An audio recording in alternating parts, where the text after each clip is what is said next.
नमस्कार। मैं वीके शास्त्री अपने चैनल के माध्यम से आप सभी दर्शकों का बहुत बहुत स्वागत करता हूं। जीवन में सुख समृद्धि संपन्नता लाने वाले प्रेम विवाह और धन के कारक दैत्य गुरु शुक्र 23 जुलाई को सिंह राशि में वक्री हो चुके हैं। शुक्र का वक्री होना इस बार विशेष महत्व का होगा, क्योंकि वक्री अवस्था में शुक्र एक भाव पीछे का भी फल प्रदान करेंगे और पूरे 43 दिन तक कुंडली के दो भावों को प्रभावित करेंगे। 23 जुलाई को शुक्र जब वक्री होंगे तो सिंह राशि के अलावा कर्क राशि का भी फल प्रदान करेंगे। इसके बाद वक्री अवस्था में ही राशि परिवर्तन करेंगे और राशि परिवर्तन करके 7 अगस्त को कर्क राशि में गोचर कर जाएंगे और 7 अगस्त से 4 सितंबर तक कर्क राशि में ही वक्री अवस्था में गोचर करेंगे। कर्क राशि में गोचर करते हुए मिथुन राशि के भी फल प्रदान करेंगे। इस तरह शुक्र 2 माह पीछे का भी फल प्रदान करेंगे।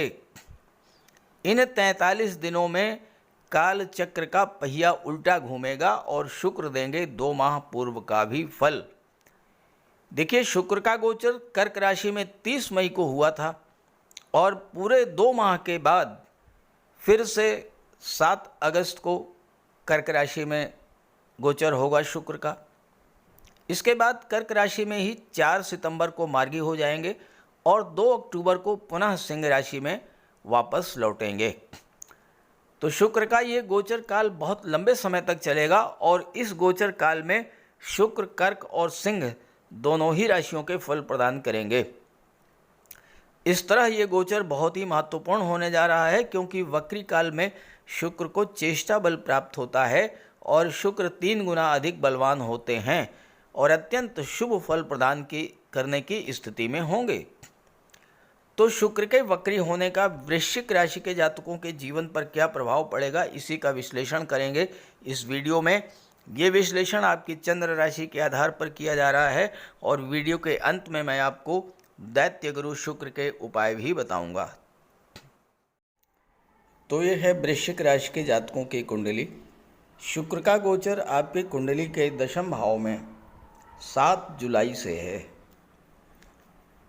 यहाँ पर शुक्र सूर्य की राशि सिंह राशि में गोचर कर रहे हैं और 25 जुलाई को यहाँ पर बुध भी आ जाएंगे और बुध शुक्र का लक्ष्मी नारायण योग बनेगा।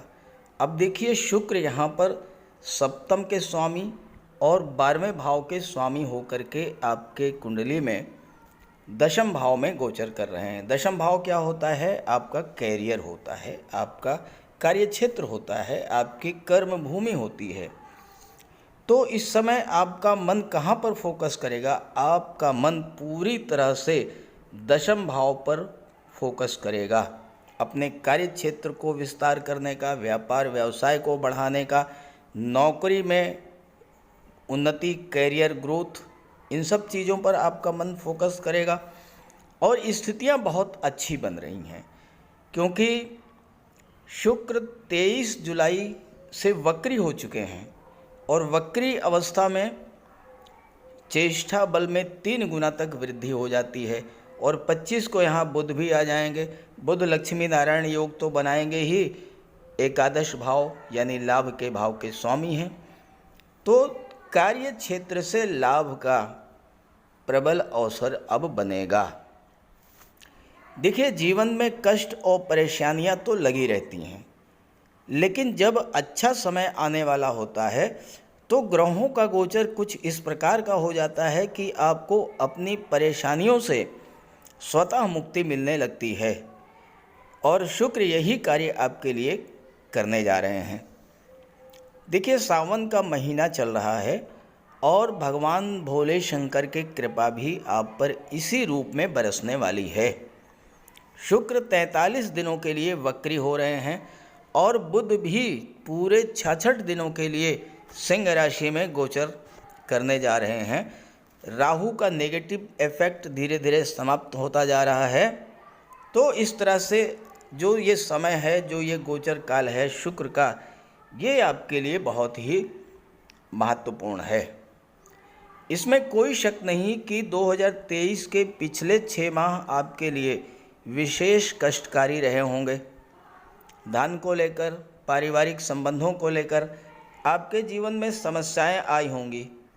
स्वास्थ्य भी आपका ठीक नहीं रहा होगा। शादी ब्याह के मामलों में भी देरी हुई होगी। कारोबार में भी मंदी आई होगी। हो सकता है कि आपको कर्ज भी लेना पड़ा हो और कोर्ट कचहरी का कोई मैटर भी आ गया हो। हालांकि ऐसा क्यों हुआ, इस पर इस वीडियो में चर्चा नहीं करूंगा।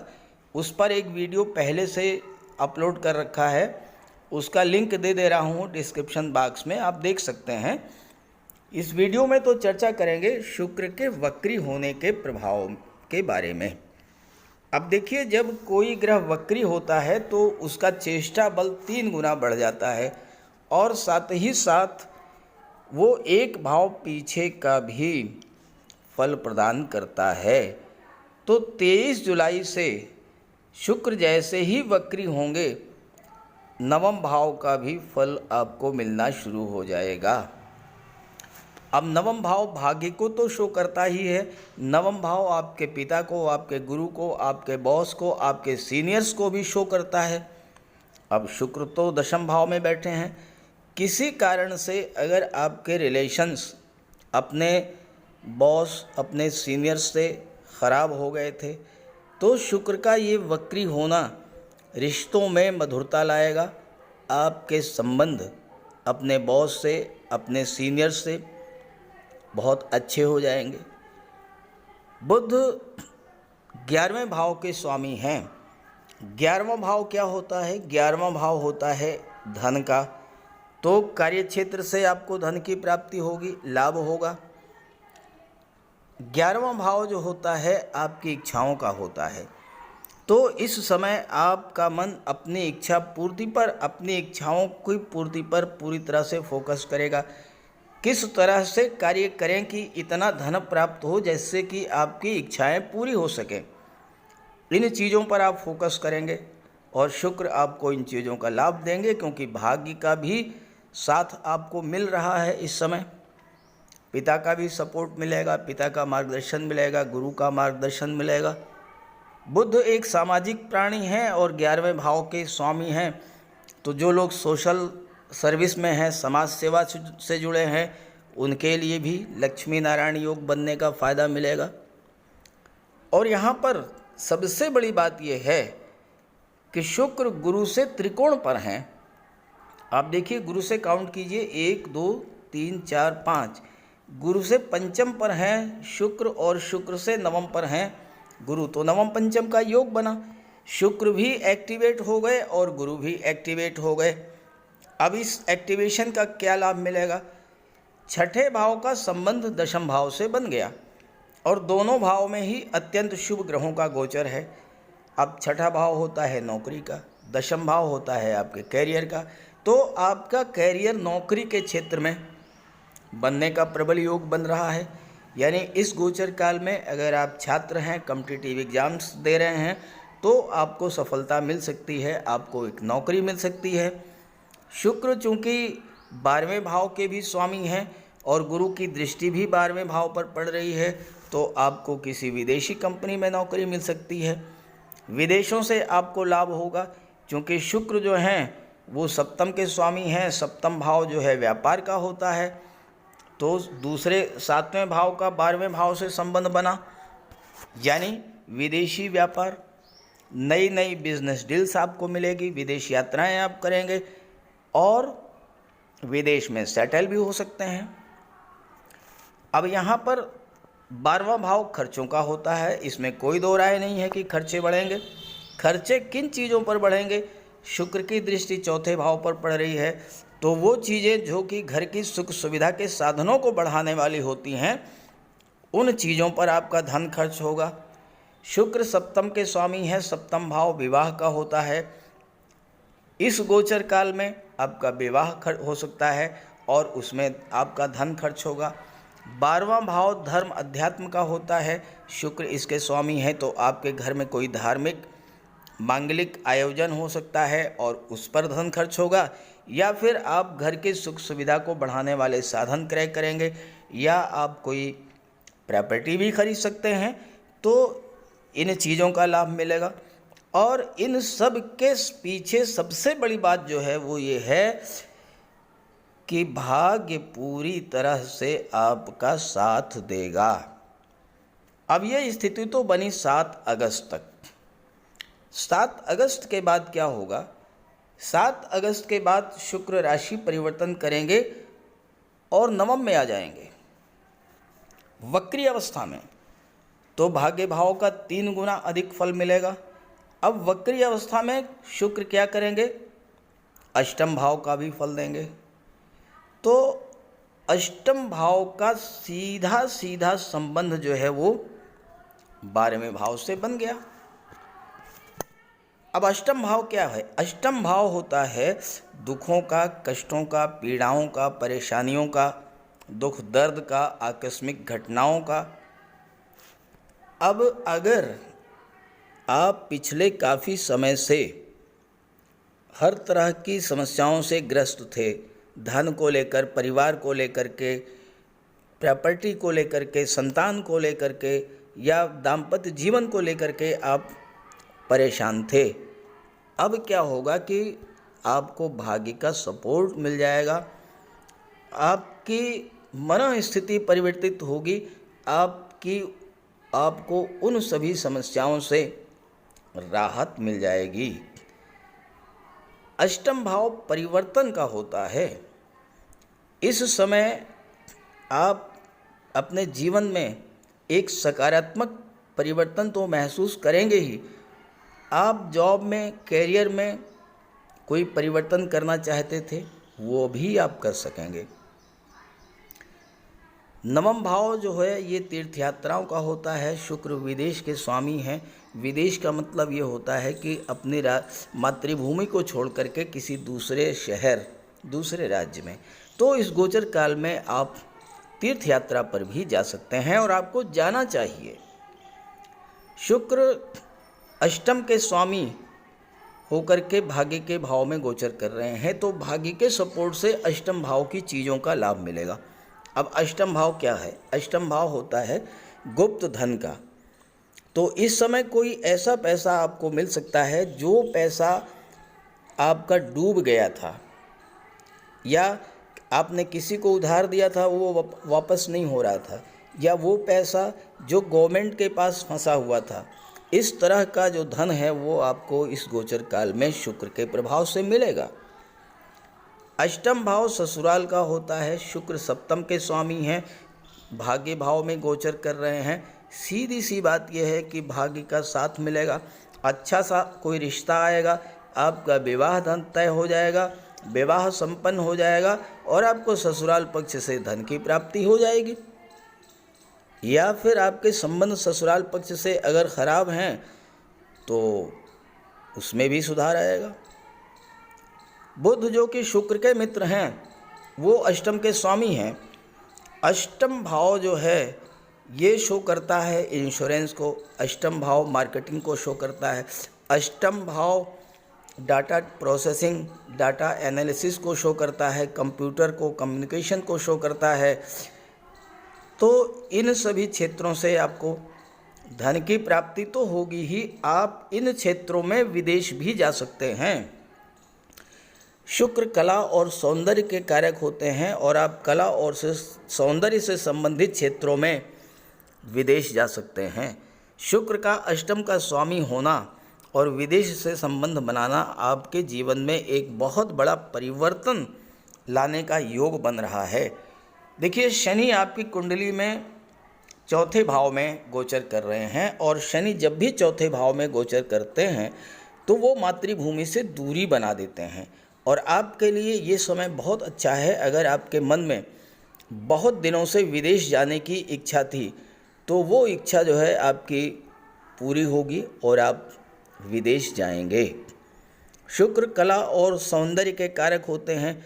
जो लोग कला के क्षेत्रों से जुड़े हैं उन्हें भाग्य का सपोर्ट मिलेगा, वो विदेश जा कर के अपनी कला का प्रदर्शन करेंगे।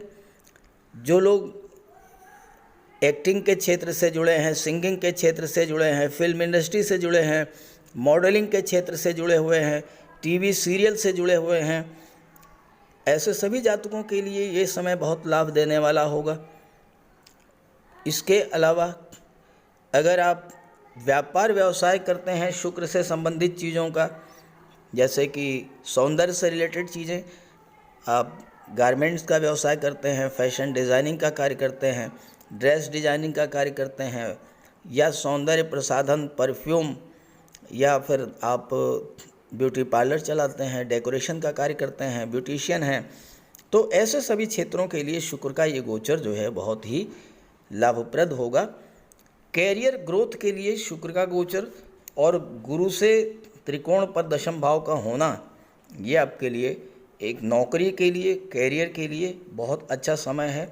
धन की दृष्टि से भी आपके लिए बहुत अच्छा समय है।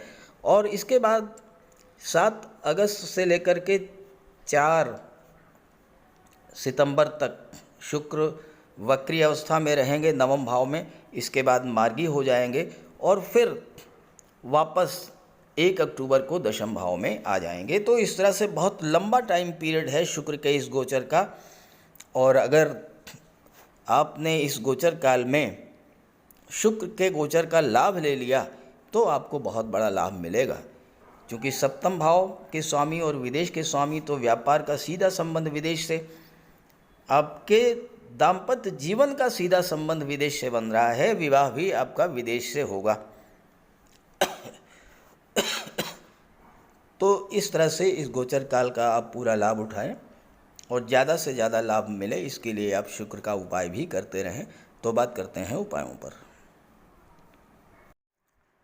ज्योतिष शास्त्र में शुक्र ग्रह को प्रेम, सौंदर्य, वैवाहिक सुख, वैभव, ऐश्वर्य का कारक माना गया है। जिन जातकों की कुंडली में शुक्र ग्रह मजबूत होता है, उनका दाम्पत्य जीवन अत्यंत मधुर और प्रेम से भरा होता है। शुक्र ग्रह की शुभता के चलते पति पत्नी के बीच हमेशा सामंजस्य बना रहता है और उनके पास कभी भी भौतिक सुखों की कोई कमी नहीं होती है। वहीं कुंडली में शुक्र के कमज़ोर होने पर व्यक्ति को आर्थिक तंगी झेलनी पड़ती है। पति पत्नी के बीच किसी न किसी बात को लेकर अक्सर वैचारिक मतभेद बने रहते हैं। तो इसके लिए शुक्र के उपाय कीजिए। सबसे पहले माता लक्ष्मी की उपासना कीजिए और शुक्रवार के दिन श्री सूक्त या लक्ष्मी सूक्त का जाप कीजिए। दूसरा, घर को साफ सुथरा स्वच्छ रखें, साफ सफाई पर विशेष ध्यान दें और घर में कबाड़ बिल्कुल जमा ना होने दें, कबाड़ को हटा दें। भूल करके भी फटे हुए या जले हुए कपड़े ना पहने, साफ सुथरे प्रेस करके कपड़े पहने और कपड़ों पर इत्र का भी प्रयोग करें। साथ ही साथ आप शुक्रवार के दिन 21 शुक्रवार तक सफ़ेद वस्तुएं, चीनी, दूध, दही, घी, इन सब का दान करें। और अगर आप कर सकते हैं तो शुक्रवार का व्रत भी रखें। व्रत के दिन माता लक्ष्मी की उपासना करें। चीनी, दूध, दही, घी, श्वेत वस्तुओं का दान करें। कन्याओं को भोजन करें, खीर और मिष्ठान। साथ ही साथ आप स्वयं भी शुक्रवार के दिन सफ़ेद रंग के वस्त्र धारण करें। शुक्र की शुभता को प्राप्त करने के लिए आप हीरा भी धारण कर सकते हैं, लेकिन किसी ज्योतिषी से सलाह लेकर के, और सच्चा मोती भी आप धारण कर सकते हैं। साथ ही साथ महिलाओं का सम्मान करें। किसी भी दशा में प्रयास ये करें कि अनावश्यक झगड़ा ना हो, कोई वाद विवाद की स्थिति हो तो उसको तूल ना दें। और अगर आपकी कुंडली में शुक्र कमज़ोर हैं तो शुक्र से संबंधित किसी भी वस्तु का दान न लें और शुक्रवार के दिन भगवान भोले शंकर के मंदिर में जाकर के उनको श्वेत रंग के पुष्प अर्पित करें। अगर आप ये सब उपाय करते हैं तो शुक्र को बल मिलेगा और आपको शुक्र के सभी लाभ, सभी फल प्राप्त होंगे। नमस्कार।